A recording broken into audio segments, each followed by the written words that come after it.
जिस बहू को गंवार समझ रहे थे बड़ी तेज निकली। ये क्या पूजा भाभी, आप नीट डिजाइन की मेहंदी हाथों पर लगाए रखती हैं, एकदम गंवारों की तरह। 7 साल हो गए आपकी शादी को, पर आपने शहर का रहन सहन नहीं सीखा। जिसकी अब शादी होने वाली थी ये पूजा की छोटी ननद कर रही थी। पूजा गांव की रहने वाली थी, लेकिन खूबसूरत और सुखड़ थी। उसने हिंदी मीडियम से सिर्फ ग्रेजुएशन किया था, पर डिस्टेंस से वो सिर्फ मैट्रिक तक स्कूल जा पाई थी। बाकी की पढ़ाई जैसे तैसे घर से की। उसके मामा बड़े शहर में रहते थे। मामी की तबीयत खराब थी और वो बेड रेस्ट पर थी। मामा ने पूजा को शहर अपने पास बुला लिया था कुछ महीने के लिए। वहीं उसने समय निकालकर ब्यूटिशियन कोर्स कर लिया। फिर उसकी शादी पास के शहर में ही हो गई। उसके ससुराल वालों को अपने शहरी होने पर बड़ा नाज था। बात बात पर उसे गंवार शब्द सुनने को मिलता।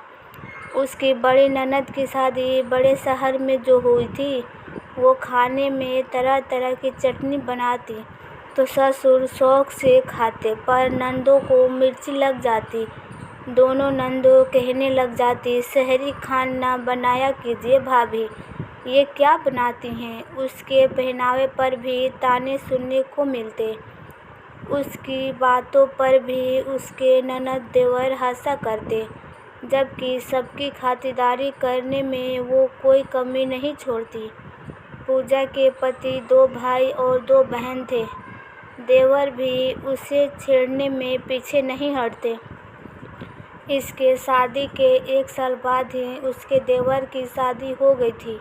देवरानी पढ़ी लिखी शहरी लड़की थी। छोटी ननद उससे चिपकी रहती। बात बात छोटी भाभी की तारीफ पर शादी के 1 साल बाद ही देवर देवरानी को लेकर बड़े शहर चले गए। उनकी जॉब वहीं थी, जबकि पूजा के पति की यहीं कपड़े की दुकान थी। पूजा को भी 2 बच्चे हो चुके थे। वो पति, बच्चों और सास ससुर में दिन भर व्यस्त रहती। फिर भी छोटी भाभी के ही तारीफ उसकी देवरानी ने वहाँ नौकरी जो कर लिया था, यहाँ सिर्फ पर्व त्योहारों पर 2 दिनों के लिए आती। पूजा 4-5 सालों में बहुत कुछ समझ चुकी थी। वो जान गई थी उसके खातिरदारी और कामों की कोई वैल्यू नहीं, जब तक वो अपनी अलग पहचान ना बना ले। उसने चुपके से ब्यूटी देखकर वालिंग की जानकारी ली। ब्यूटी टिप्स पर लिखने लगी। ये ट्यूब पर भी अपने हाथों पर मेहंदी लगाकर वीडियो डालने लगी। ये काम वो छुप कर करती। अपने वीडियोज में भी सिर्फ अपने हाथ दिखाती, फेस नहीं। लगभग 1 साल से ये काम कर रही थी। वो मेहनती और जुझारू थी, किसी काम को बड़े बारीकी से करती। उसके मेहंदी ब्यूटी टिप्स और मेहंदी के डिज़ाइन सोशल मीडिया पर लोगों को खूब पसंद आ रहे थे। आज फिर उसने मेहंदी लगाया था और फिर छोटी ननद उसकी मेहंदी देख चिढ़ गई। शादी का घर था, बड़े बड़े मेहमान आने वाले थे। वो क्या कहते, सिर्फ शादी हो गई उसके ननद की, और अब पूजा भी अपने वालिंग से स्टूडेंट द्वारा कमाने लगी थी। उसके ब्लॉग वीडियोज़ पर बहुत सारे व्यूज मिलते। पूजा ने अपने अकाउंट में लाखों रुपए जमा कर लिए थे। अब वो कुछ करना चाहती थी। इस होली सब इकट्ठा हुए थे और मौका अच्छा था। उसने सबको सामने कह दिया, मैं अपना ब्यूटी पार्लर खोलना चाहती हूँ। सब हैरान ही तो रह गए। घर कौन संभालेगा, तुम ये कैसे कर सकती हो, पैसे कहाँ से आएगा, कई सवाल हुए। फिर उसने सबको जवाब दे दिए, आप लोग मुझे गंवार कहते रहे, मेरे वीडियो देखिए, मेरे ब्लॉग्स पढ़िए, तब आप मेरे काबिलियत समझेंगे। और रही बात घर संभालने की, तो मैं अपने बच्चे देख लूँगी। ये घर संभालना मेरी अकेले की जिम्मेवारी नहीं है। घर की छोटी बहू का भी कुछ फर्ज है। सिर्फ त्योहारों पर 2 दिनों के लिए आकर ये सारे फर्ज से बरी हो जाती हैं। कमाती हैं तो खुद पर खर्च करती हैं। वो लोग खुद कमाते खाते हैं।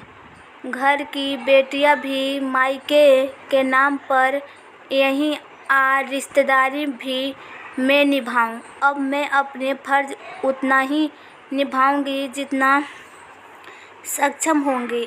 आप लोग कुछ महीने के लिए इसके पास भी जाकर रहा कीजिए, तब इसकी तारीफ़ों करेंगे तो कुछ समझ आएगी। और पैसे की चिंता आप लोग मत कीजिए, मैं अपना मैनेज कर लूँगी। आज पूजा की बातों को सुनकर सबको चुप्पी लग गई।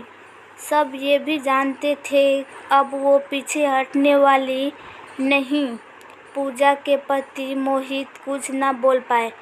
इतने सालों से घर वालों का एक तरफा पक्ष वो देख रहे थे और खुद भी तो पूजा को कुछ नहीं समझते थे। आखिर पूजा ने अपना ब्यूटी पार्लर खोल लिया। 4-5 लड़कियां को भी रख ली। अपने ब्लॉग के नाम पर अपने पार्लर का नाम रखा। बहुत से लोग उसे जानते थे।